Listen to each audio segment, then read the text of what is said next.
All right. Well, Markus, Raphael, welcome to Kicking Tables. Raphael, it's great to meet you because I know you've been a fan of our channel. You've been commenting on our videos, so it's great to finally meet you kind of face to face, virtually. Yeah, best way it can be at the moment. Yeah, Exactly, it's exactly. really nice to Exactly. meet.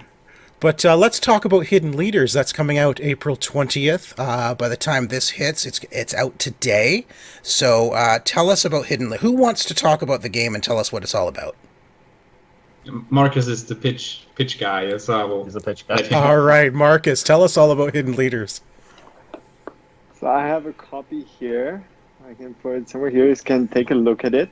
Um, yeah, we are three friends, and we are playing board games. We have been starting. Like I think we created a first prototype of our own pen and paper game 15 years back. And we did a Wow. lot of prototyping on different ideas, but that's the first idea that made it from a just a white paper self-made printer prototype to something somewhat more real. Um, and Hidden Leaders is a short 30 minutes, 20, 30 minutes deduction strategy game for 2 to 6 players. We like games that are short but have some good depth. So you can play it like 100 times and still not boring. Yeah. Because we're oftentimes quite busy, so we like but with some like we would even call it as a party game for gamers. So it's kind of a bit more intense. That's a short summary. I'm happy to go into more details. Yeah. Well, I mean, give our audience an idea of how the game actually plays. What are you doing each round? Yeah, What are you trying to do? yeah. In this game, you have 6 leaders. Those leaders give the game its name, and you have 4 factions. And every leader can win with 2 of the factions.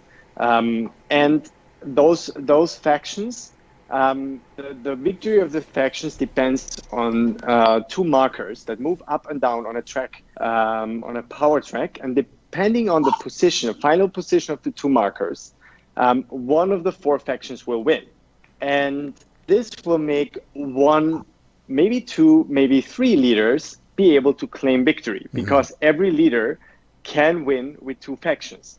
So possibly it's only one leader who will win because only one leader has supported the correct faction, Yeah. maybe 2 or 3.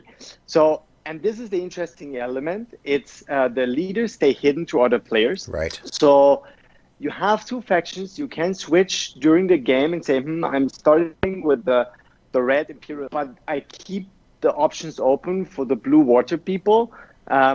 If in case I realize I can't make it with the red folks, so you kind of stay hidden. Maybe one of your factions will be obvious at some point.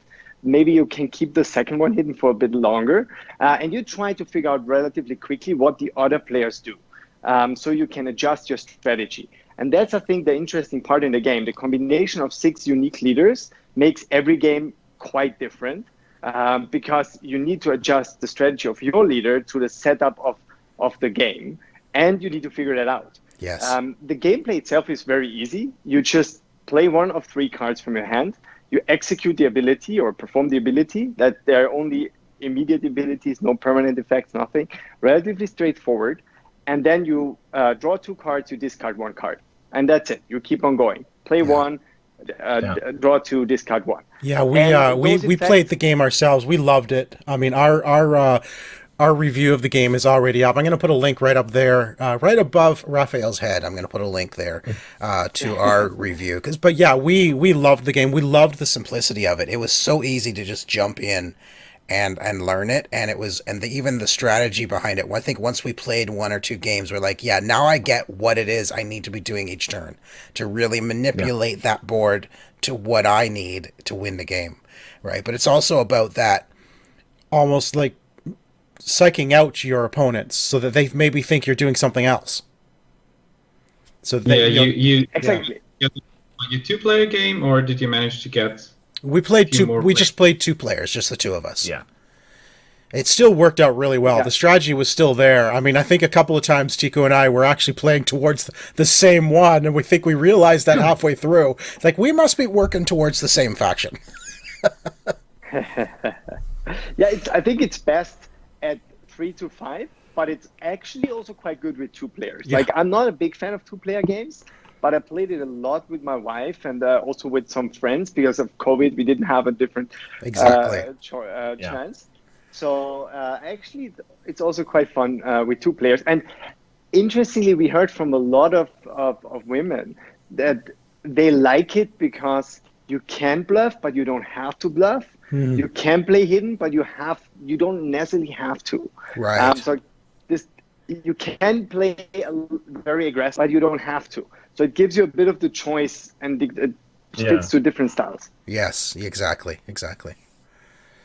So I want to know, like, how did this, like you said, you started with, like, pen and paper. Where did the idea spark from for this game? Do you have any, like, inspirations from other games that sort of drew you to this, or is it just like completely just one of these things that sort of popped into your head? It's like, hey, what would make a great game? How did you guys come up with this? Yeah. Initially, we started to develop a LARP world for our LARP work, and where we will go to LARP most of the time, like once a year, to the biggest LARP in Germany called Conquest of Mythodea. Oh wow! Okay. Wow. We developed the world because if we are only able to go there once a year, and all the players, or like most of the players there, they live in this world and they can engage with it. But we live apart, and therefore we created our own LARP world, which we played in this setting, and we wanted our friends to connect with this setting and maybe engage with them and getting them into LARPing, actually. And that's when we started to create like a simple card game with the characters from our lab world, which then evolved quite a bit, but that was the main concept behind the game. Yeah. For everyone who doesn't know what LARP is, it's live action role play. So you have cosplay, crazy people, and actually in that event, it's the biggest one in the world, 10,000 people dressing up and running around like Lord of the Rings. Oh, wow. And yeah, as Raphael said, we took the setting and world we developed over many years and what brought it to a game. And actually the first version of that game was a super complex strategy game. Okay. We took a lot of components from games we like, and we made a complex area control type of game, which the only component we innovated upon was this tracker, like 4 factions with the tracker where 2 markers move up and down, and the position of the 2 markers define which faction wins. So that was the only innovation that came from our side. And like after playing this game multiple times, we thought, what if we completely simplify this? And then we were just fascinated by how much better the game is without all of the stuff around. Nice. Now, the game actually has a really unique art style to it. I love the artwork on it. What's the inspiration behind the art, and who did the artwork for this game? Yeah, like our artist is Satoshi Matsura.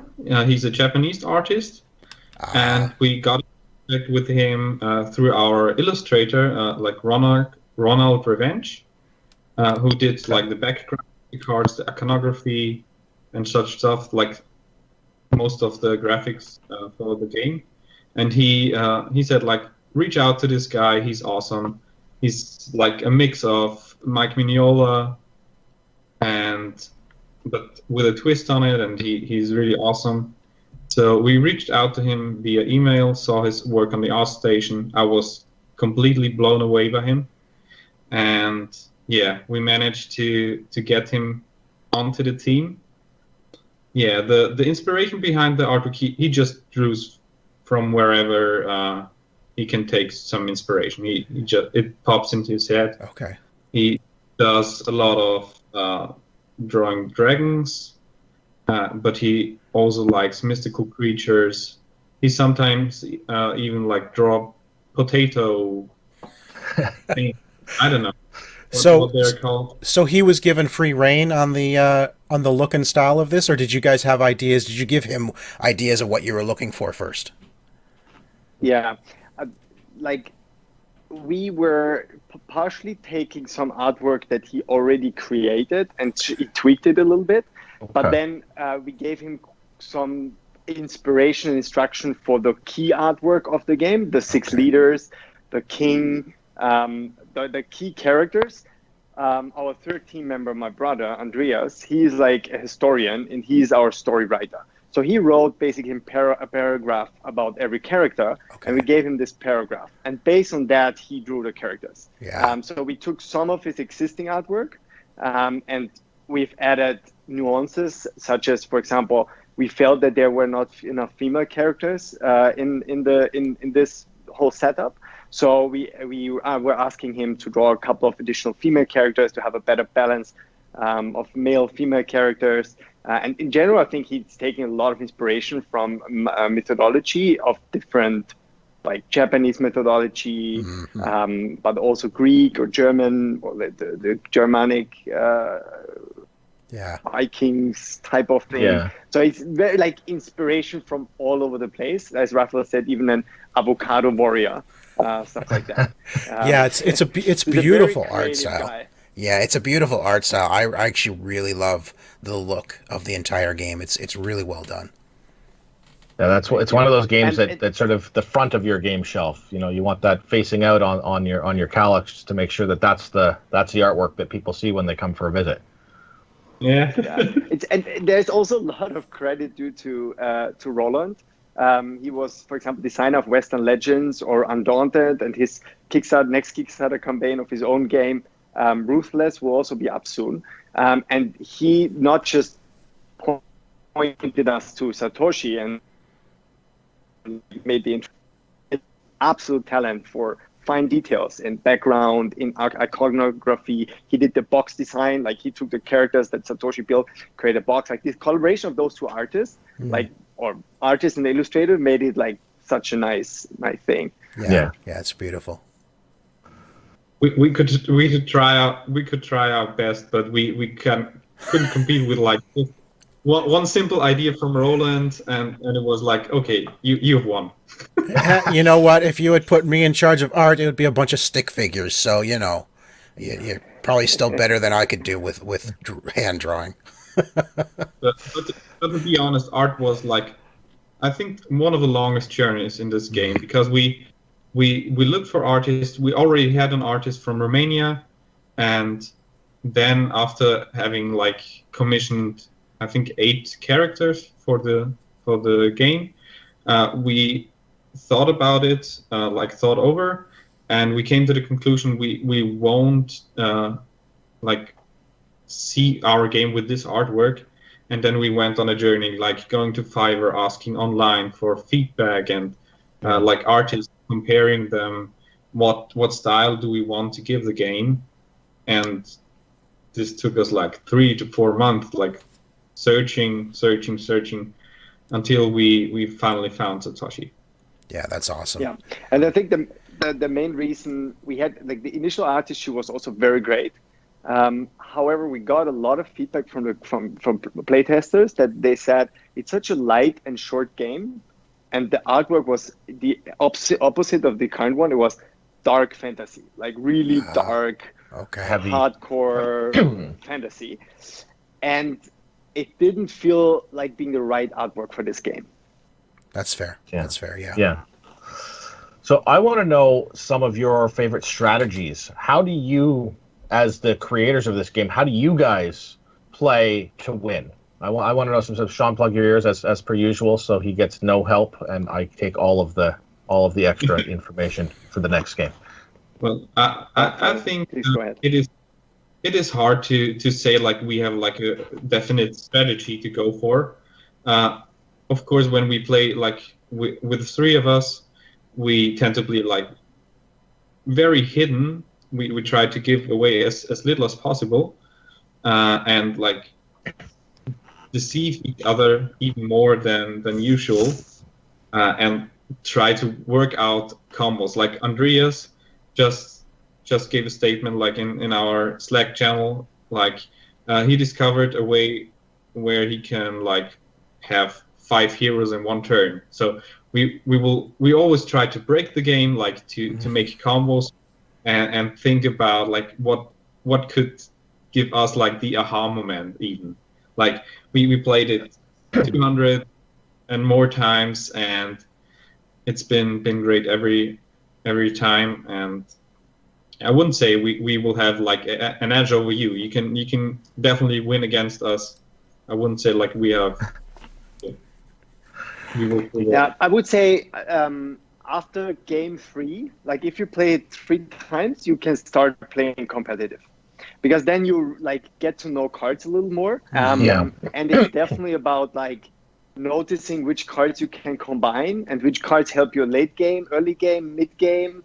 Taking those decisions right is very important, and then knowing whom you play against. I play totally different when I play against Raphael and Andreas, because, for example, I most of the time, you at the beginning of a game you have one hero hidden.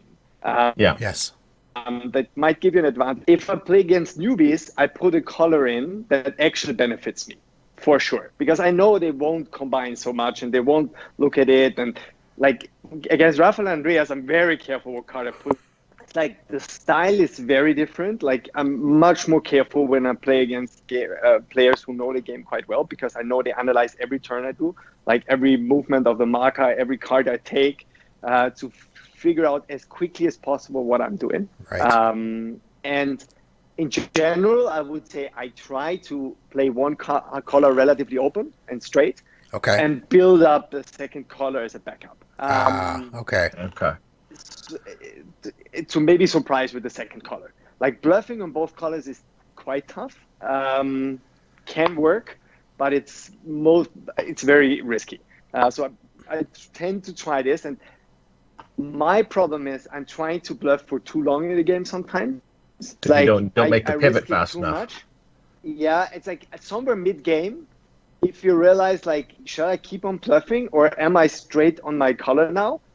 I tend to sometimes over bluff it and then lose, instead of like figuring out the right moment when you say now it's bluffing is over. I just focus on that color and go and win, because I figured out what the others are doing. So that's my winning strategy. Like I miss that point oftentimes, particularly when I'm playing against my other 2 co-creators. When I play against new players, I think the biggest advantage is knowing a couple of combos of cards that can help you. There are no cards that are generally overpowered, but some cards like some card combos can be stronger than others. Yes. And it's learning what those combos are and maybe using them to your advantage. Exactly. And I think maybe one last point to add here is like new players only look at the colors. So they are, for example, red and black, and they would only focus on red and black cards. But advanced players look at like, how can I leverage a green card or blue card for myself, even though I'm not that color. Right. So I leverage that for my like advantage and mislead others. Yeah. That's really good. That's a really good point right there. I want to know too, but with the campaign, do you have any possible expansions, any additional leaders that are still hidden that you can maybe tease for us? Yeah, we will have. We are planning and like developing an expansion, but it's not yet ready. And over the past year, we have like gathered so much feedback and connected with so many people due to online play testing.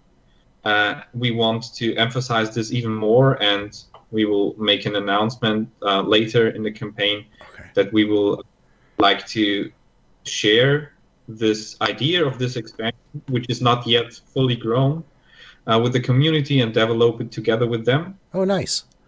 Oh, awesome. That is awesome. Mm-hmm. So those are like, we have actually concrete ideas for 3 types of expansions that could come in a separate Kickstarter, which we play tested in our small group, but we want to, as Raphael said, talk to the community, get their input, test with them together. And for stretch goals, we have a couple of very like interesting additional cards.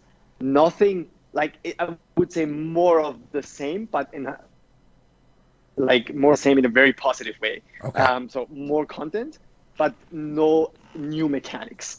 New mechanics would come with expansions, but more of this great content. And we have, if we make it quite far, we have a very nice like mini expansion.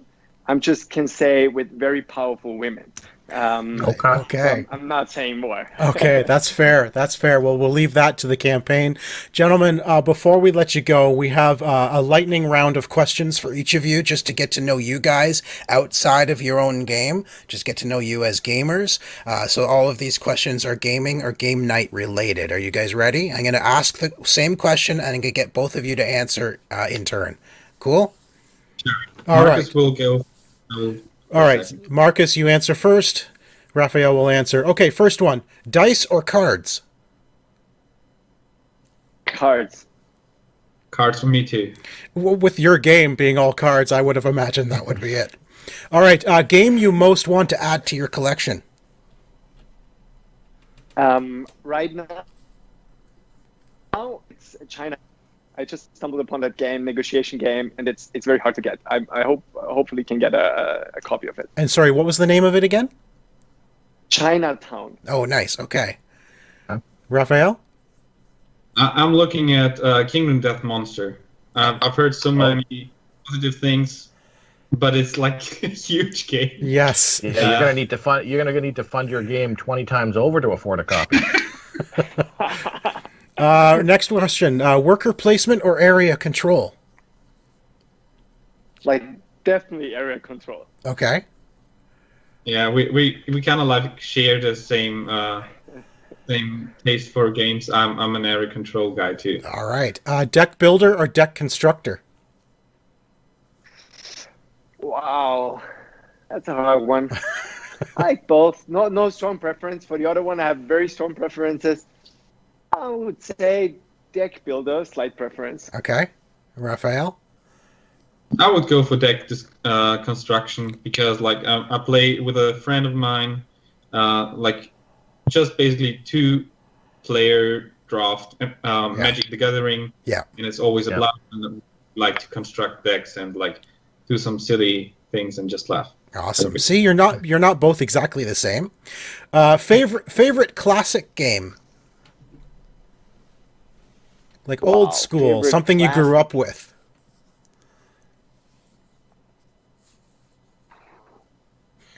That's a tough one. You have to say Monopoly.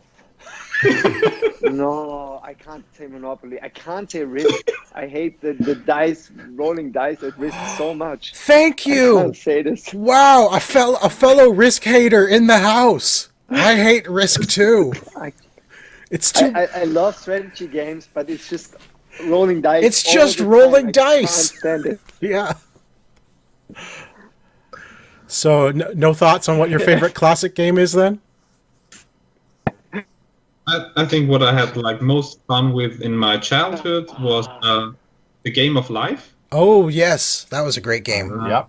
I remember I that don't know one. if it's like in English, like Spiel des Lebens in German, where you like take those cards, like put mini pins in it. Little pegs in them. Yeah, that's the Game of Life. Yeah, that was a great game. I played that a lot when I was a kid. I don't know where I know the game. I'm not saying it's a classic though. Like, oh, it's.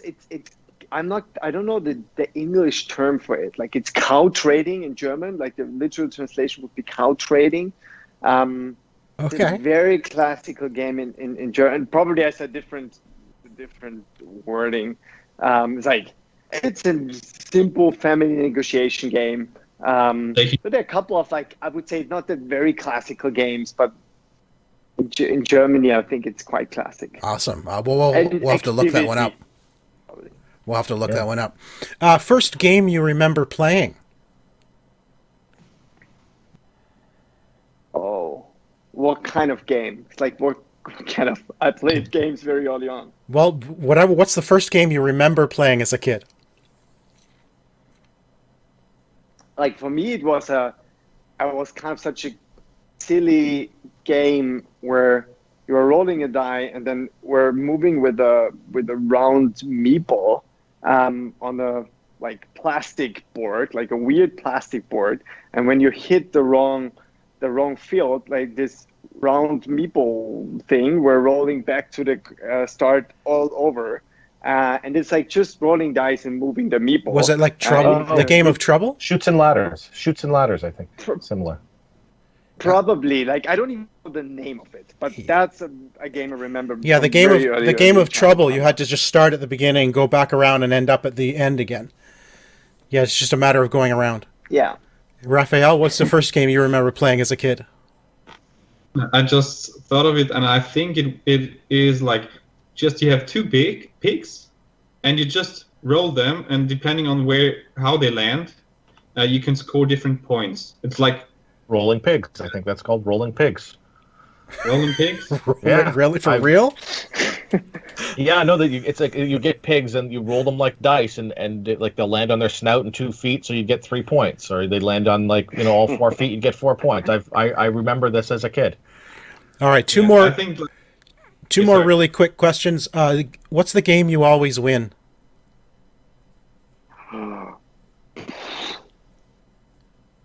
It's like I'm in the risk hater corner, but I have to say, Risk Lord of the Rings. Okay. Like this is the only Risk I kind of agreed to play, the Lord of the Rings version of Risk, because I love Lord of the Rings, and I hear it ya. has a couple of tweaks that makes it a bit more strategic.